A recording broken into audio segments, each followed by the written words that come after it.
সেদিন দুপুরবেলা হঠাৎ করে লাকি মাসি চলে আসে আমাদের বাসায় তার ছেলে মেয়েকে নিয়ে, একদম সারপ্রাইজ ভিজিটে।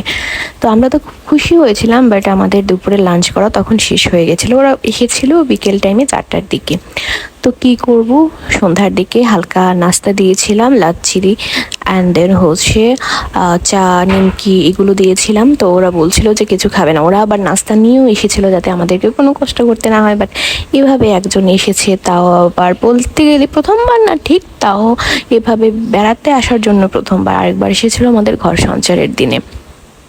তো যাই হোক, কি করব ভেবে পাচ্ছিলাম না। হঠাৎ করে ফ্রিজ খুলে দেখলাম পরিমাণ মতো রোস্টেড পিস ছিল কিছু, আর অল্প কিছু মাংসও ছিল, ছোট মাংস। তো ভাবলাম যে বিরিয়ানি করে ফেলি, ঝটপট হয়ে যাবে। আর বাচ্চারা হচ্ছে মাছ খুব একটা খেতে পছন্দ করে না, মাছ বা তরকারি খুব একটা পছন্দ করে না, একটু রিচ ফুড, একটু ফাস্ট ফুড, জাঙ্ক ফুডগুলোই বেশি পছন্দ করে। তো আশা করছিলাম যে বিরিয়ানিটাই ওদের জন্য বেস্ট হবে, ওরা পছন্দ করবে। তো প্রথমে ওদেরকে একটু লাচ্ছি দিয়েছিলাম। লাচ্ছিটা ওয়েলকাম ড্রিঙ্কস হিসেবে খাওয়ার পরে সন্ধ্যার সময় তো চা নাস্তা দেওয়াই হলো। তারপরে আমি বিরিয়ানি রান্না করতে চলে যাই। আর সাথে কি করব, কাবাবের তো কোনো প্রিপারেশন ছাড়া হঠাৎ করে কাবাব করাও যায় না। তো আমি আসলে ডিম কোরমা করেছিলাম, শাহি ডিম কোরমা। তো শাহি ডিম কোরমা আর ছিল এই বিরিয়ানিটা। তো ওদের হাতে যেহেতু সময় কম ছিল, আমি আদার্স কোনো প্রিপারেশনও আর নিতে পারিনি, যেহেতু ওরা রাতে আবার ব্যাক করবে। আমরা অনেক জোর করেছিলাম কিন্তু ওরা থাকতেই চায়নি, কি আর করা। তো তারপরে এই বিরিয়ানিটা রান্না করলাম এবং তারা তাড়াতাড়ি একদম 9টার ভেতরে খেতে চলে গেল। তো রাতে ওরা চলে যাওয়ার পরে আমি আর মা সবার লাস্টে খেতে বসেছিলাম। আর খাওয়া দাওয়ার সময় মা বলেছিলেন যে খুব অল্প করে যেন মাকে দেই। আর এটা খাওয়ার পরে মুখে দিয়ে মনে হচ্ছিল যে তাড়াহুড়ার রান্না, একটা প্রবাদ আছে না, তাড়াহুড়ার জিনিস বা তাড়াহুড়ার রান্না কিন্তু আসলেই খুব ভালো হয়। এবং মুখে দেওয়ার পরে আসলেই মনে হচ্ছিল যে না, আমার রান্নাটা সার্থক, আমি যে 1 ঘন্টার ভেতরে এইটুকু করতে পেরেছি এবং তারা তৃপ্তি ভরে খেয়েছে, এটাই আমার কাছে অনেক। আর বিরিয়ানিতে বাকনিতে আলু না দিলে কি হয় বলো, আমরা বাঙালি, আমরা আলু ছাড়া কি বিরিয়ানি পছন্দ করি? তো এখানে আমি খুব মজা করে খাচ্ছিলাম। আর বিরিয়ানিটা এত পছন্দ হয়েছিল, মা প্রথমে বলেছিল অল্প করে খাবেন, বাট পরে এতটা ভালো লেগেছে, মা বলছিলেন যে আমাকে আরেকটু দেওয়া যাবে, আর কি আছে। এতটাই পছন্দ হয়েছিল। আর শাহি কোরমাটার কথা কি বলবো, আমি এখন নিজের রান্না করেছি বলে বলছি না, নিজের রান্নার প্রশংসা করতে নেই আসলে, বাট শাহি কোরমাটা যেন এখনও মুখে লেগে আছে। এই আখনির সাথে এই ডিমের কোরমাটা জাস্ট অস্থির হয়েছিল। আমার এমনিতেও ভাত তরকারি রান্না করার চেয়ে বিরিয়ানি বা পোলাও, কোরমা, রোস্ট এগুলো রান্না করতে বেশি ভালো লাগে। আর আমার কাছে কেন জানি না, টাইম লাগলেও ইজি মনে হয়।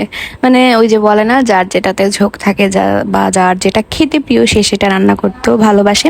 সো আমার ক্ষেত্রেও সেটা, এবং কয়েকবার রান্না করতে করতে এটা মোটামুটি আমার এখন ভালোই আয়ত্ত হয়ে গেছে। জাস্ট একটা, আমার দোকানের থেকেও কেন জানি না আমার বাসার এখন বিরিয়ানিটা খুব বেশিই ভালো লাগে।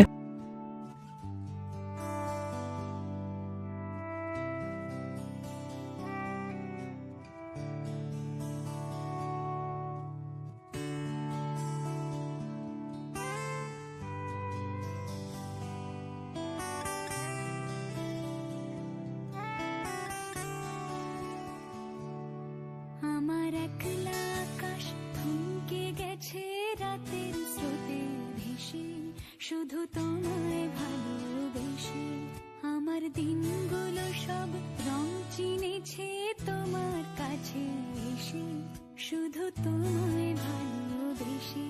তুমি চোখ মেললে ফুল ফুটেছে আমার ছাদে এসে, ভোরের শিশির ঠোঁট ছুঁয়ে যায় তোমায় ভালোবেসে। আমার একলা আকাশ থমকে গেছে রাতের স্রোতে ভেসে, শুধু তোমায় ভালোবেসে।